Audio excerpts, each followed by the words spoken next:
Welcome to another haul. This is the 2019 haul from Tampa Bay Comic Con. My sixth con. The sixth time I'm going to this particular con. It's the only con I've gone to the most. The reason why I keep going back to this particular con because it's the first con I go to, first con I've ever gone to. And those who probably know is the big books next to me. Yeah, this stack right here of books. These are the books I got signed. I did get stuff while I was at the con. Now, this con was quite unusual. Normally, I would have to wait like a line in order to get into this place. Nope. My dad dropped me off like a block from the place. Walked down the street. Walked down the sidewalk. Cross the street. Walk up a little bit. And then instead of like going like around the building, they go to like a check-in area and then go up the stairs. Yeah, my guess someone must have complained about that from last year. So they changed it to where you go as soon as you get there, you go up the escalator, have a quick bag check, go straight inside. Of course, this is the first day. And, I went straight to the will car area, scan it, got this, and went straight inside. Oh, and the first thing I did before I went inside, went to the bathroom. Yeah, because I needed to go. Now let's talk about the stuff I got signed while I was at Comic-Con today. This one I got signed by Bob Hall. Yep. Supervillain Team Up. Yeah, I asked him why did the series end. I also got it signed by Arvil Jones.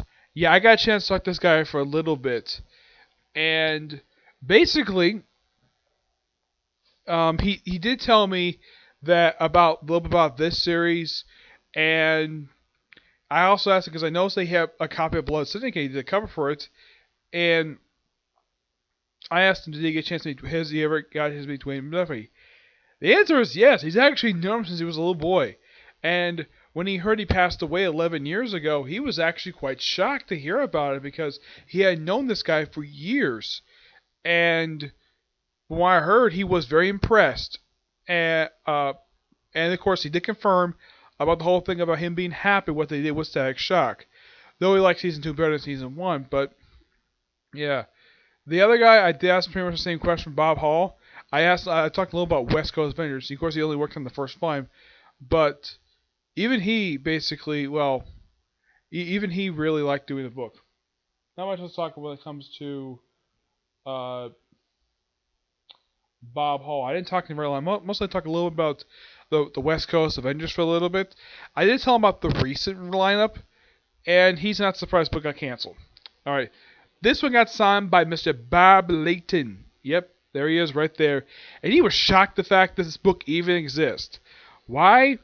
Because this is from his early part of his career, and he didn't like working on this, although he worked on Hercules Unbound.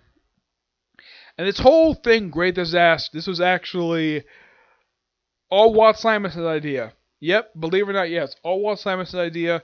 And I talked to him for a good period of time. I talking about what do you think? I think Chance asked about this last time. What do you think of the live action version of the Ghost? Oh yeah, he loved her very much, and he also loved her costume as well because he told me that the guy who designed the costume is a big comic book fan, so he wants to get as close to as he can to the comic counterpart and give them a modern update to it. I even showed him what the Ghost looks the comics, and he's like, "Oh my gosh, that thing is so ugly! Like that's the Ghost." Even he was shocked the fact that the Ghost looks like that. I don't even like this look at all. The current look they have for the Ghost, it's a terrible look. I don't know why artists think this is a good look for the Ghost. I mean, what is so wrong with the Ghost's original look? Why did it have to change for? Yeah, this is one character I kind of felt as though that did not need to be changed. He also basically has talked to Robert Downey Jr. He really enjoyed his performance as Iron Man. And let's see. He even had a cover there on his a print that was a homage to the first appearance of Iron Man, and he actually had permission to do this. But yeah, great stuff when it comes to Bob Layton. Awesome guy to meet. He's basically kind of like the cool artist. Yeah, he showed me a video of when he first met the actress who plays the Ghost, and apparently she was apparently when she heard that he was actually at the red carpet, he went looking for him immediately, and she talked to him for a little while, which that was quite nice. Excuse me. This I got signed by Jim Lawson. Yep. And he did tell me about the whole thing about Karai. We talked a lot about turtles. We talk about Karai. Well, even though that, yes, he did draw her first appearance, he's not her creator. That's Kevin Pierre Laird. Kind of the same thing with Leatherhead. And he says that was all Ryan Cook. How do you pronounce his name?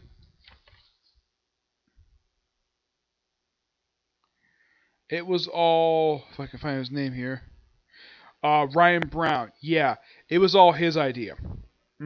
Yep, it was all his idea, and he told me a little about what was the whole idea of the rat catcher. Just that, well, that's something interesting. And when I told him about how the 2003 should depict him, he was surprised they actually turned into a cyborg. Yeah, and even he was not very happy with the look they gave Rat King in the 2012 show, and even he agreed. It kind of looked like something out the movie Dark City. Yeah, the tall hat. Yeah, at least he had the bandages, and even he agreed Jeff Coombs was a great choice to play the character. And also we did talk about the live action films. Now he did like the original films. He did not care for the Michael Bay films at all, which he has every right to say that because he worked on the Turtles. And all the story about him meeting the creators, yeah, that's all true. And he basically met them back in 1987. It was right after issue 3 was released. This is when it was released irregularly. And he also told me that the Mirage Studio was actually not an actual studio, but it was actually the house that Pierre Laird and Kevin Eastman lived in, and they have a back room which have photocopy. And he also told me that for the first issue of the series, Pierre Laird's uncle gave them a $20,000 loan to get this issue made. And my guess it was paid it off, so at least he's not in debt by him. Yep. Now, these two books I got signed by Peter David. Yeah. Let's see if I can find where this one is. Let's see. I think it's on the inside here. Yep. Right there inside. Yep. Yeah. And I asked him, what happened to the president of several industries? He doesn't really know because he hasn't made an appearance since then. Yep. And we talked a little bit about this series. I didn't ask about the whole thing with William Gambit. I talked a lot about, like, a little about Young Justice. Talked about Star Trek. A lot about Star Trek with him. He gave me sort of the backstory of the character Mackenzie Calhoun, who is the main character in New Frontier. He says he's based on the character Braveheart. Yep. And he even threw in characters who appear in live action, like Elizabeth Shelby, Robin Leffler, and, well, the Vulcan Doctor, who appeared for like one episode of Next Generation. He threw in those characters that are familiar and threw them in the New Frontier series to make up the cast, though he did a guest appearance by Picard and Spock in the book series. I also got a chance to meet Melinda Soundgrass. I also happened to meet this woman, and I told her basically when I first met her that I loved her Star Trek Next Generation work, and she really enjoyed that. We talked a little about Measure of the Man, and she did agree. She actually was very happy to hear that was. She did agree with the whole thing about that was being one of Brent Spiner's favorite episodes, and she apparently loved working with. There were two actors she loved working with on the show, and that was Michael Dorn and Jonathan Frakes. She loved working with these two guys. And she told me the reason why that her last episode, High Ground, why it was banned in the UK. Because of the line about Ireland being part of the UK. Yeah, that was the reason why that it was banned in the UK. Yeah, she also told me that she did technically help create, she didn't write the story that the Borg first appeared in Q-Who. She did help create them. And the only reason why she did it because she was asked to, because she's expert in sci-fi. She even talked about Ian Stephen Baird. He was one of the writers on Deep Space Nine. He basically got her into sci-fi. And we talked about Rick Berman. Oh yeah, and I told about a story about the episode of Bonding, about how Gene Roddenberry was not very happy with the story. And from what, and I told about the stuff basically I've heard about. Do you remember how in person he was not a very nice person? Yeah, it's all true. G. Roddenberry was a terrible person. Yeah, this sounds like he's praised for all the creation of Star Trek. Behind the scenes, he was a terrible person.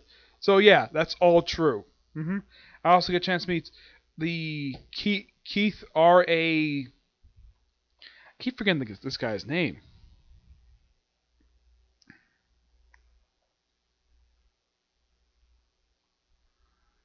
Let's see if I can find him here.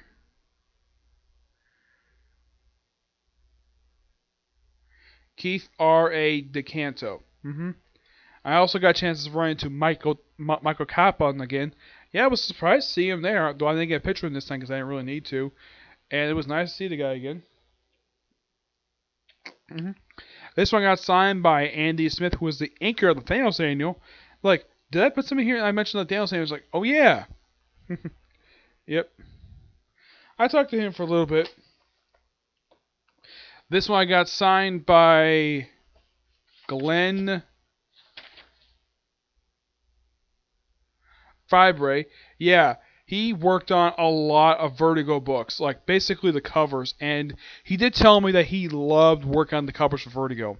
Not Vertigo, Preacher, because he did all the covers for Preacher.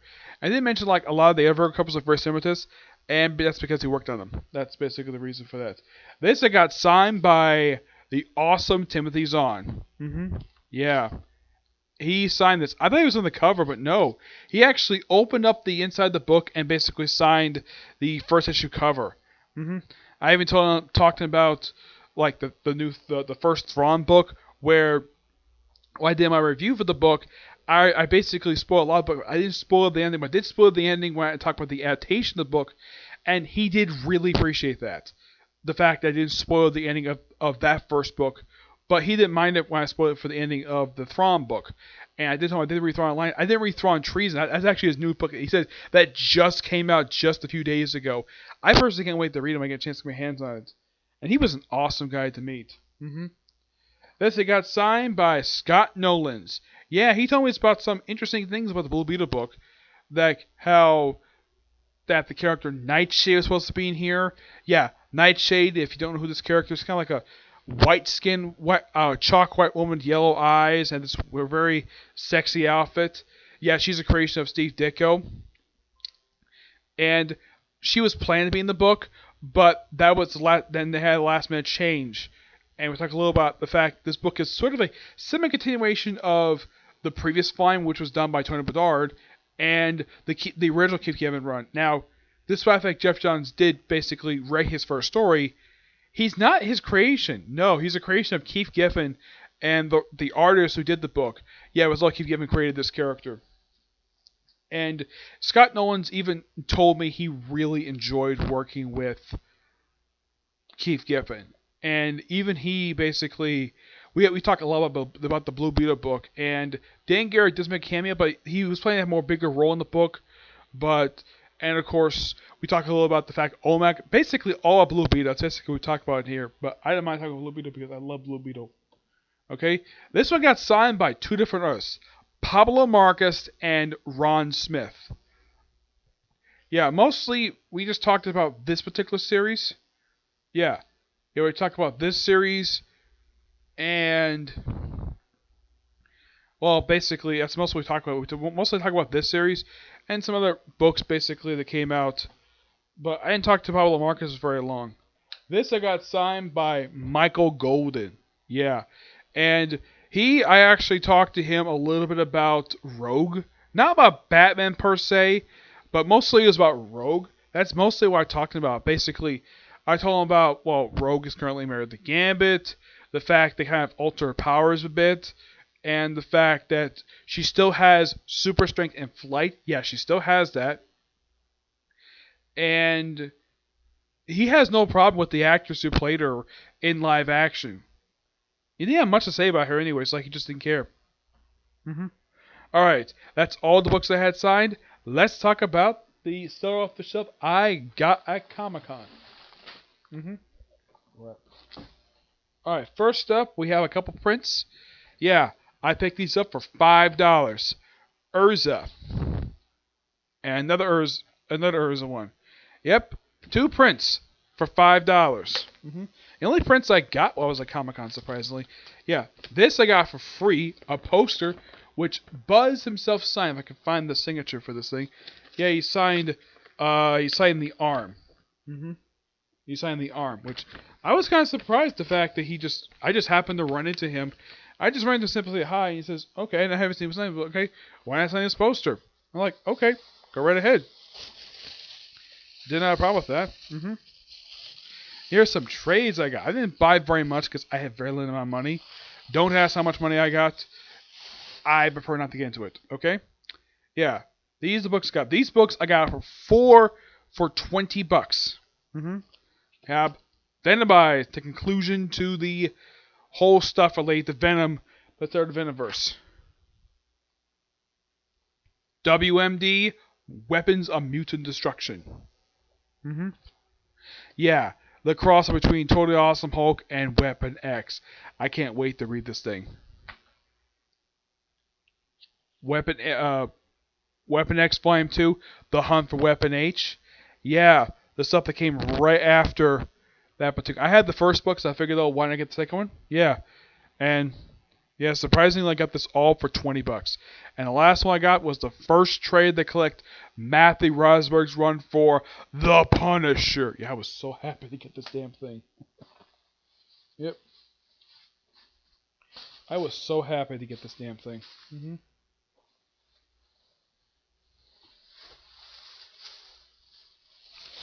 Alright, here are the other trades I got.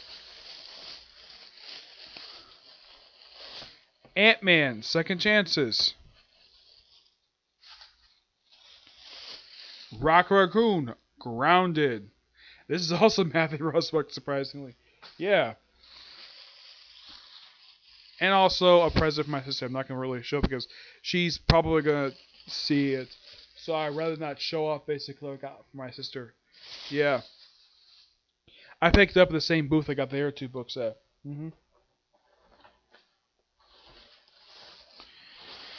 Okay.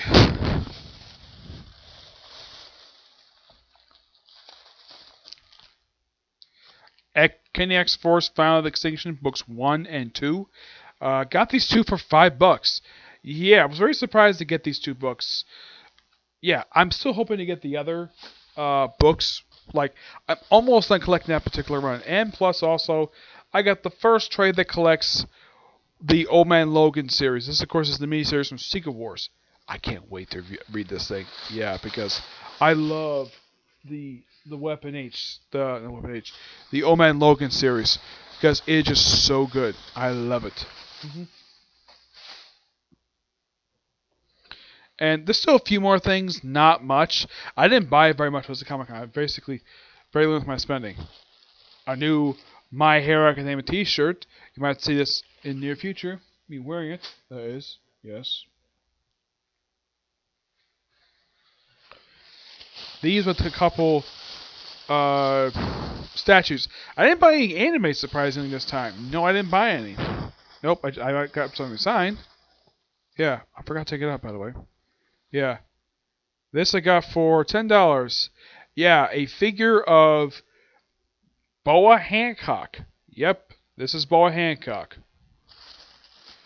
And the other one is of... Yeah, this is one of her outfits. I believe she wore this during the film 3D2Y. Luffy's Promise to His Friends. Yeah, I believe that's when she wore this outfit. Okay. Yeah, for some reason this came apart for some reason. I don't know why, but it did.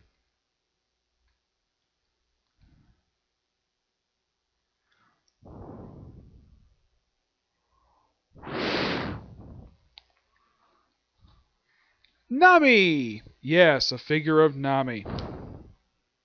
Who would have thought we got a figure of Nami, the navigator of the Straw Hats? Yeah. It's going to take a bit just to put this thing together.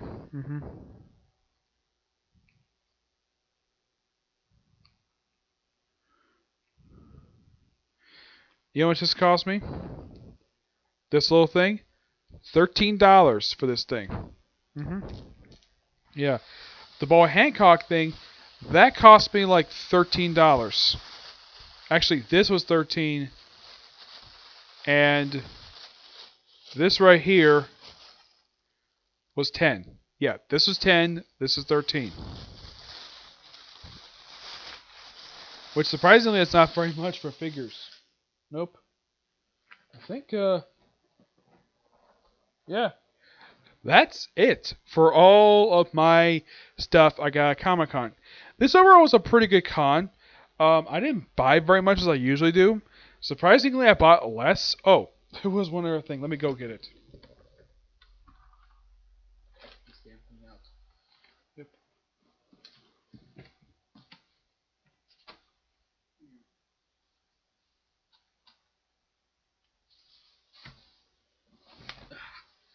Yeah, I forgot to show this thing off. Yep. My apologies for this. Okay. Yes, there we go. Yeah, here's the other thing I got signed. This one I got signed by Kyle Herbert. Yep. Yeah. I didn't talk to much about Bleach. We mostly talked a little about Blue Exorcist, a little bit about Naruto, uh, One Punch Man. I told him I did watch the show Data Squad. Yeah, he was. Yeah, the fact he voiced a few Digimon, it was quite something. Let's see. I did ask him to narrate all four, like, because I watch all Digimon shows. Yeah, it turns out, though, that he was just narrator for DBZ. He was not narrator for the original series or even GT or Kai. That was also, or even Super. That's all a different person who was narrator for the series. Yeah, and here's the thing. I had paid for that in $25 in cash. And the thing about that is that I actually won the money via a couple 50/50s I participated in, like one from last month and one from just yesterday. And I decided though I told the person who won it from that I decided to save for when I went to Comic Con. And I spent something. I spent like one. There was a couple of people I did spend $5 for the autograph, like basically $5. It was like 36, so basically total I won. So I spent five one person, five on another, and then basically I spent like 25 on this. So basically I was left with $1 left. Yeah, that's how much I got off the cash. Yeah, I did talk for a little while, but once people started showing up, yeah, then it was time for me to go. But great to talk to Kyle Herbert. Like here was the weird thing about Kyle Herbert. I thought the one line this was Kyle Herbert. I looked like, oh no, this is not Kyle Herbert. So I got quickly out of this line, and I saw Kyle Herbert like off. I was like, is this line? No, this is actually his line. And here's the weird thing: I have never seen this before for English dub actor. Yeah, this is a first. I have never seen this before. No line. Yeah, no line. This was a surprise. I was able to walk up to him, like just like that. Like, usually I have to wait like a little while, like a good like 10, 15 minutes, standing in line for an autograph, but no.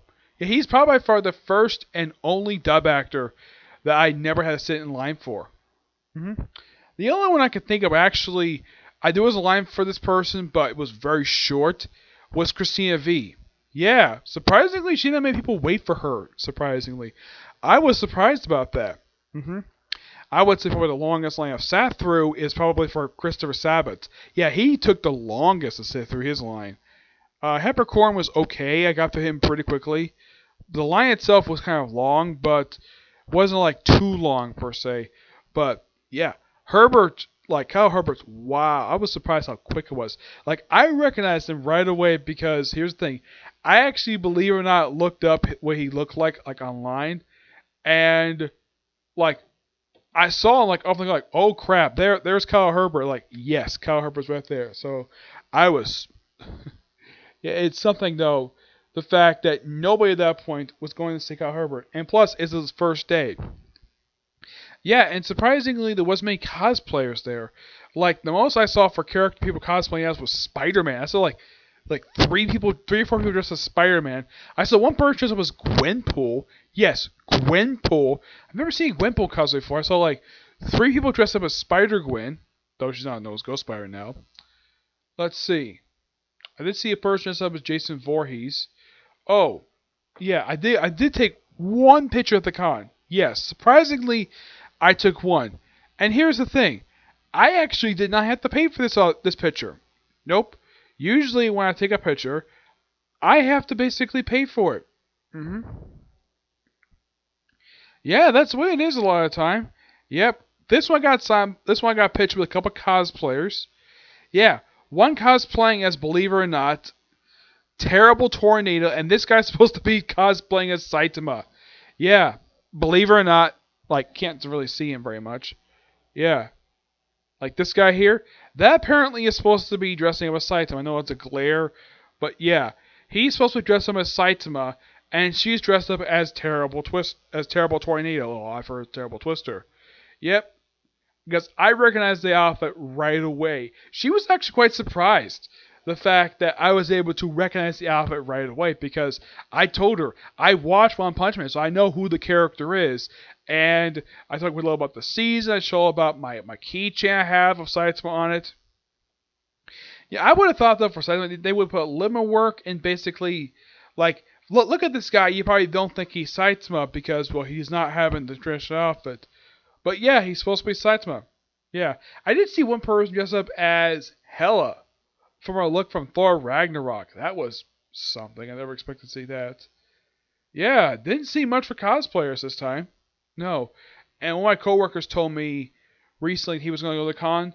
I heard one person he was going to dress up as Iron Man, but I didn't see him. Maybe he went later than I did, but yeah, I got there around 12:30, and I wrapped up at around 6. Yeah, I was there for about 6 hours. I didn't stop at many. I stopped at some booths to look around. I didn't buy very much stuff. Yeah, if you look at the stuff I just showed off, yeah, not much stuff basically I bought today. Because I have very limited money recently, unlike basically went to Tampa, Mancon, Orlando. Yeah. So yeah, that's it for this particular haul. My next Comic Con is not going to be until January. Yes, so 5 months the next con. So got a little while the next con. Though I do have the same money in the next few months for Christmas. Yeah, buying presents for 11 people, for at least for 10 people. Yes, that's what I have to do because I have a big family. Now there is still going to be at least one more video coming today. I have to put this video in the two videos that I did put up today that I did record earlier. I didn't put it up yet because, well, I had to go.